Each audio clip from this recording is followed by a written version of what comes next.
Hey everybody, good day to you. This is Calvenn Starre, and you're joining us for our weekly Advancement in Leadership webinar series based on the book The Disciplined Leader by John Manning. And it's there right there in front of you. You can buy it on Amazon. Click the link below in the YouTube video description, and you can follow along in the book. The idea of this is that you're reading the chapter after you've watched the webinar series with me, the first part of the week on Wednesdays usually. Then what you'll do is you read that chapter over and over and over throughout the week to kind of let it sink in. And so there you are. Now, we are running a day late, and I appreciate it. I actually went swimming with manatees in Crystal River, Florida. If you want to read my review, go on TripAdvisor and look at my TripAdvisor page, and you can see it there. But what a spectacular event. And I've got a little clip of video for you where one of these manatees was out in the wild and just came up and kind of pressed his nose up against my cheek, and I call it the kiss. So you can see it here.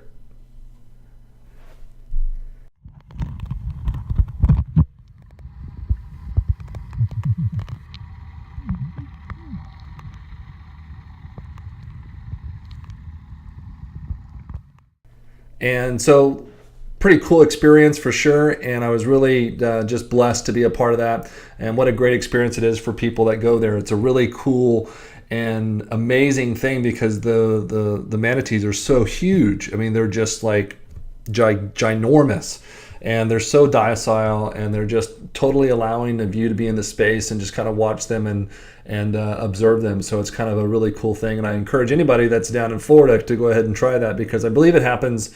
I don't know if it's year-round or not, but you can obviously call and check and find out. So great experience, and thank you for being patient. And so let's get into this chapter. We've got chapter 49 here, so we're getting close to the end. We've got 3 more chapters after this. And this one is called Keep Customers in the Crosshairs When Making Business Decisions. And it's a great chapter because I think a lot of companies lose that focus when they get wrapped up in profit sharing or this or that and making money. They forget that the reason that they have money is because of their customers. So it's going to be a great chapter. But before we do anything, we like to get into the integration part of what we do. And the reason we do integration is because we're learning a lot of information over the weeks, and so we want to give our minds the best possible scenario to be able to absorb and retain this information. So I go through an integration process where we kind of cover the last 3 chapters, the last 3 weeks of the information. I kind of regurgitate a little bit about what I remember, and it allows me to kind of or strengthen and reinforce the things that I've been learning through this chapter along with you. So let's go back to chapter 46, which was avoid the gap between good ideas and execution. And I think the biggest one, I was listening to a podcast yesterday with James Altshuler and Tony Robbins, and I think the biggest thing I learned there, and this is something he always said, it's about really taking action when you're inspired to do so. If you have a really great idea, or, how many times have we done this where we have this great idea and we think, oh, I'll remember this, it's so good. And we forget to write it down, and then 5 minutes later, an hour later, or whatever it is later, we totally forget what we had this great idea on. And so that's that gap between a good idea and executing it. And the idea is to, when you have inspiration or you think of something really great, write it down, and also to take action on it ASAP, because if you don't, you're going to lose some of the oomph or some of the creativity that's coming through you in that moment. And this is also something that we see in network marketing, where people they have buyer's remorse. They buy a product because it sounds so amazing, you did such a great job of sharing it with them, and then boom, they go home, and because they don't have the actual product anymore, and that this is where the gap is created, that they end up second guessing themselves, or a spouse or a friend second guesses them. They don't have anything to execute and say, well, here, I've got product with me, let's try it together, and you'll see exactly why I was so excited about it.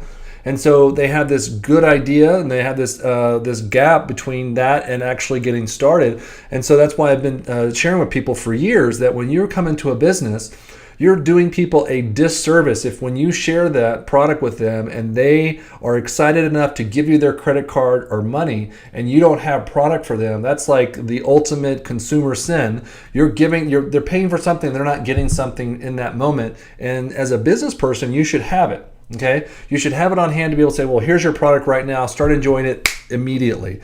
That's what we want to do. We want to avoid that gap between that good idea and execution. So Chapter 47, avoid the flavor of the month syndrome.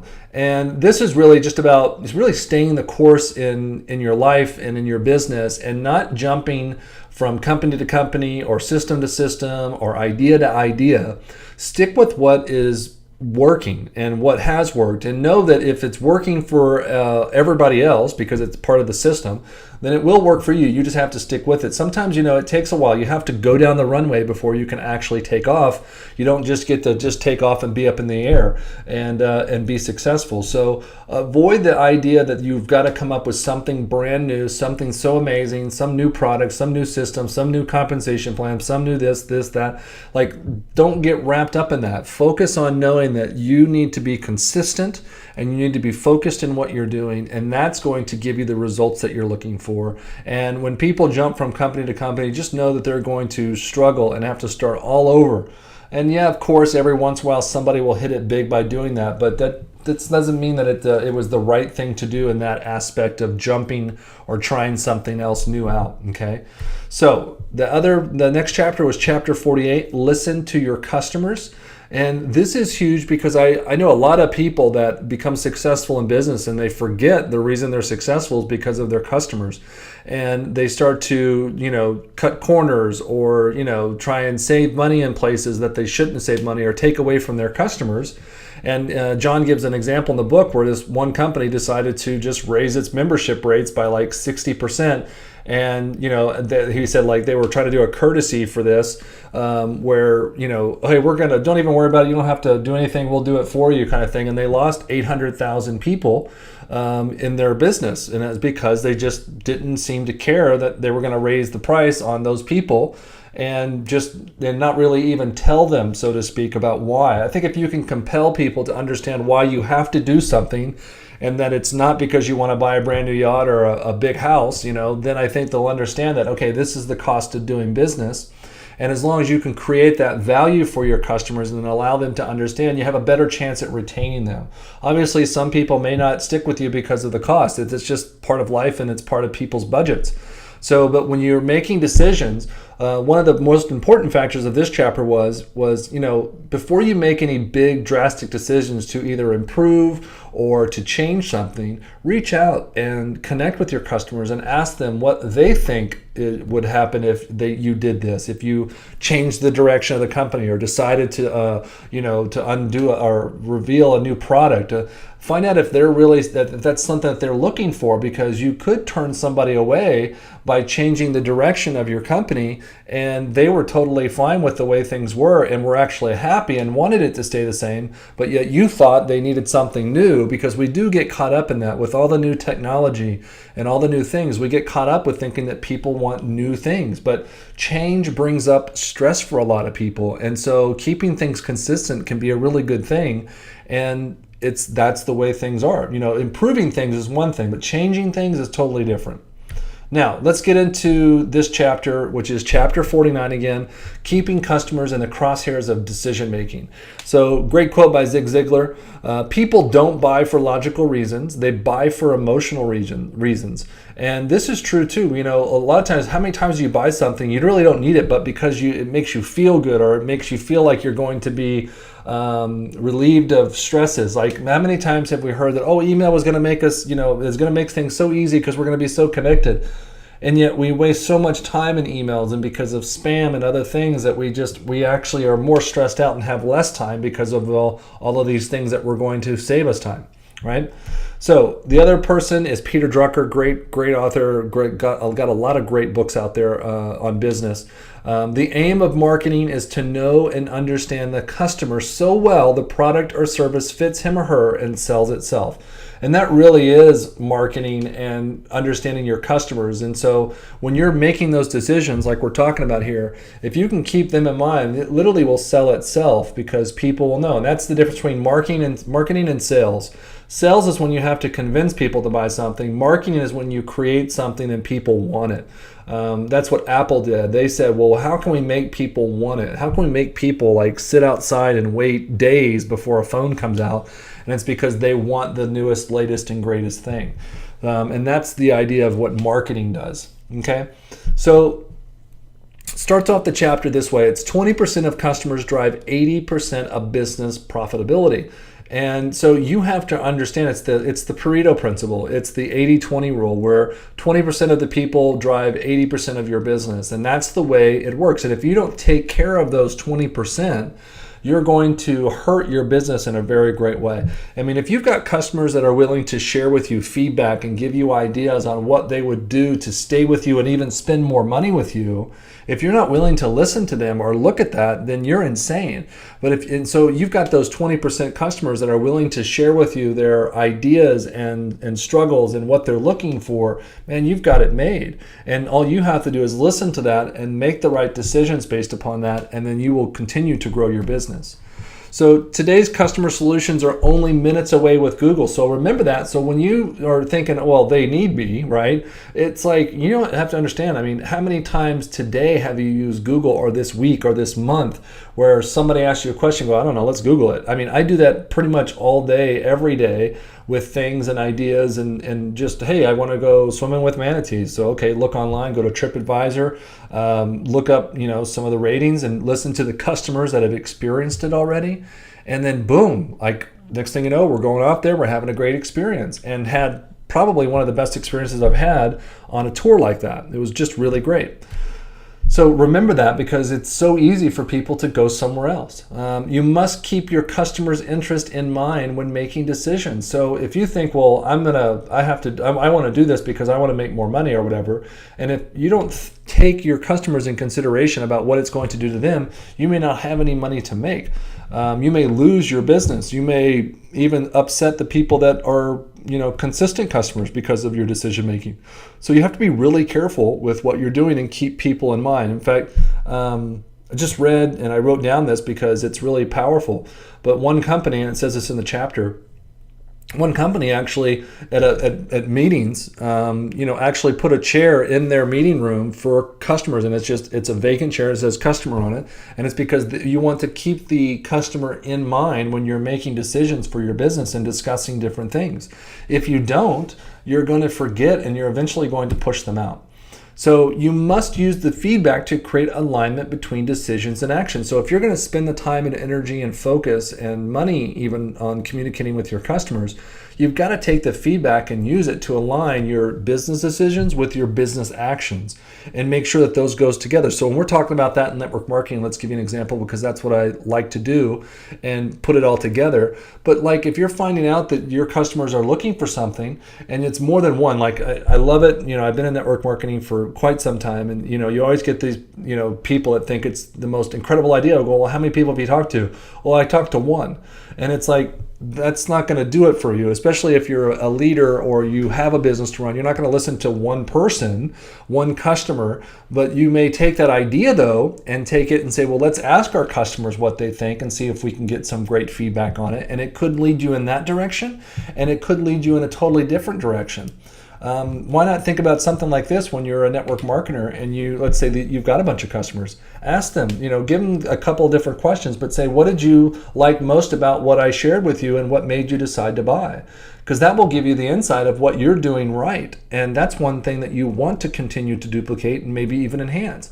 Maybe it's something that you can do in a way that's going to allow you to even grow your business faster, because now instead of shooting in the dark, so to speak, with what you're doing right, now somebody's telling you, well, I really like the way you did this. I love the way you shared your product and what you did and how you explained this specific part.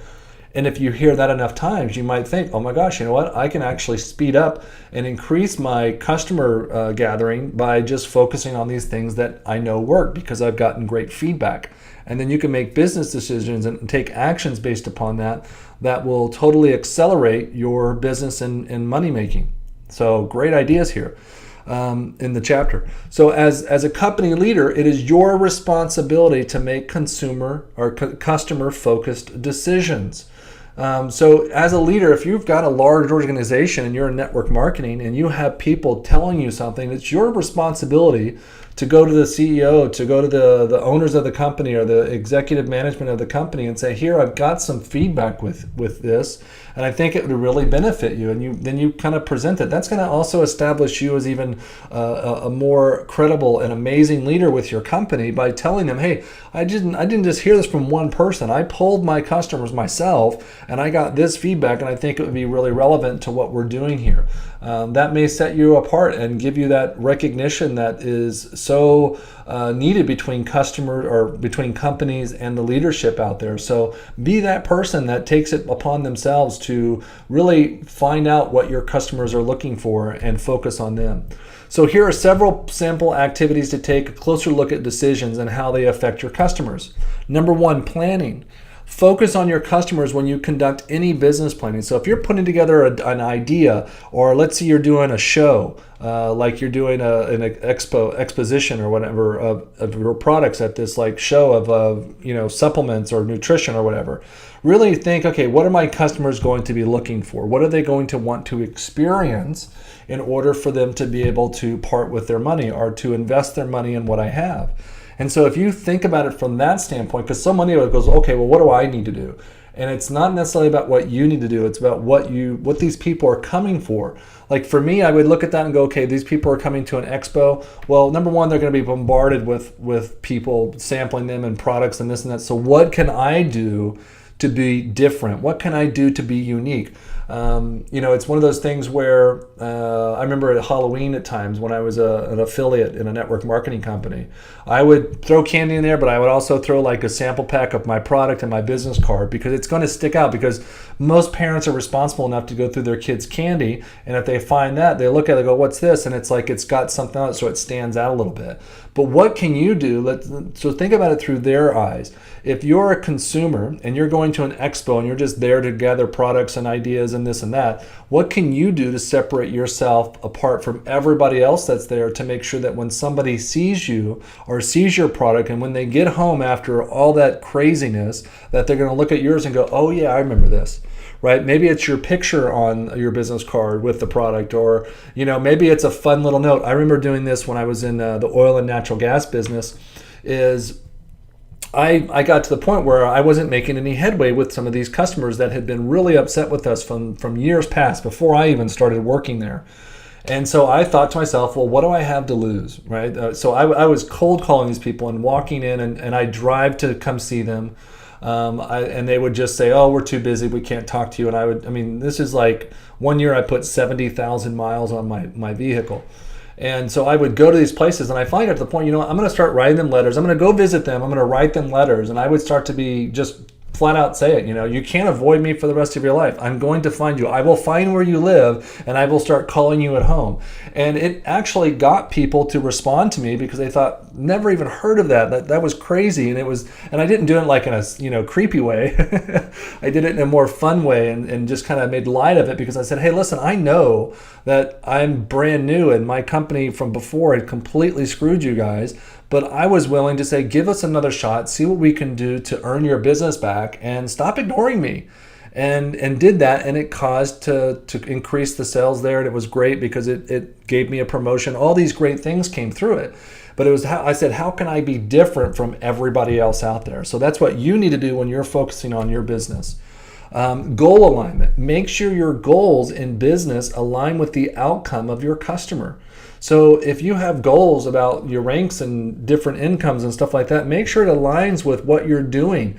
Maybe instead of, making it just about money, figure out how many customers it's going to be that you're going to have to service and be with, that you can create that goal around those ideas about, say, well, I have to help and serve 1,000 people with my product and my company in order to create this income. And then it becomes about serving those people. And then when you're out there building your business, you'll be knowing that, hey, you know what, I'm serving these people because, yeah, it's going to give me what I want, but in that process, I'm going to be doing good for other people. So make your goals and business align with the outcome of your customer.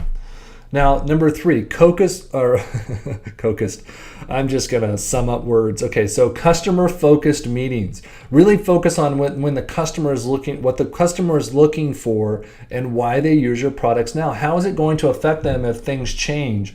If you know that things are going to change, start communicating to the people that's going to affect. Like if your company's about to change products or enhance this or enhance that, don't just trust that the company is going to communicate this with your customers. You communicate them and say, hey, if you have any questions, let me know now so that I can ask and get you, your mind, put it at ease and satisfied so that you can continue on with this great product.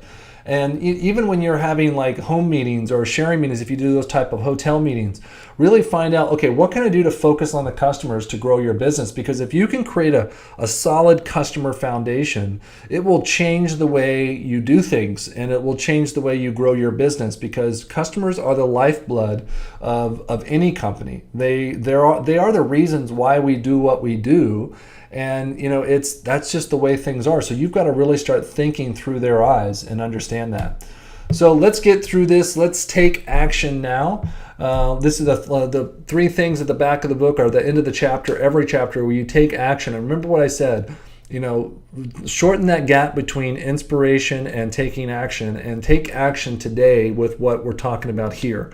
Number 1, work with others to create a philosophy and guideline for customer service. So let's face it, if you're a network marketing distributor, you're in customer service to some degree, because people are buying from you and they're trusting you. And it's great when your company has great customer service, but you have to also understand, create those boundaries for yourself that says, okay, I'm willing to do this, but I'm not willing to do this. They're going to have to go to the company for that kind of thing. And then communicate that with, hey, if you have specific things about this, and this, come to me. If you have this specific thing, then you need to go to the company, because I can't do anything for you anyways. And you can share that and communicate with people, and it will relieve the stress and everything else out there, because people will understand what they can and cannot do. So that's number 1. Number 2, take action now. Establish an accountability process for aligning goals between your business and your customers. So again, this is that creating those goals, but creating accountability to say, okay, so here's what I'm doing. Here's what my goal is. Here's what I want my customers to be a part of it as, and then create some type of an accountability so that you can stay focused on that and you don't get lost and distracted. Number 3, find ways to learn more about your customers' wants and needs. Visit with your customers periodically. So create a page for them on Facebook, create a fan page, or create like a monkey survey, or I think it's monkey survey.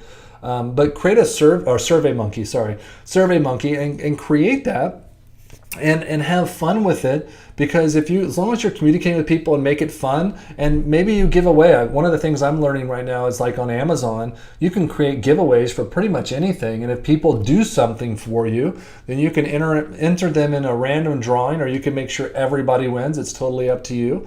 But everybody can you can create some excitement in your own unique way around your own budget, and get feedback from people and create that idea of what it is you're looking for in that relationship with the customers that you have. So utilize it, and that's really a great thing. So crazy chapter, really great information about what we're trying to do here with you and help you with your building your business and growing your business. I'm sure you've enjoyed it. And as we do always here, pay it forward by leaving a comment below on what you're most grateful for in your life today and what you've learned from this webinar.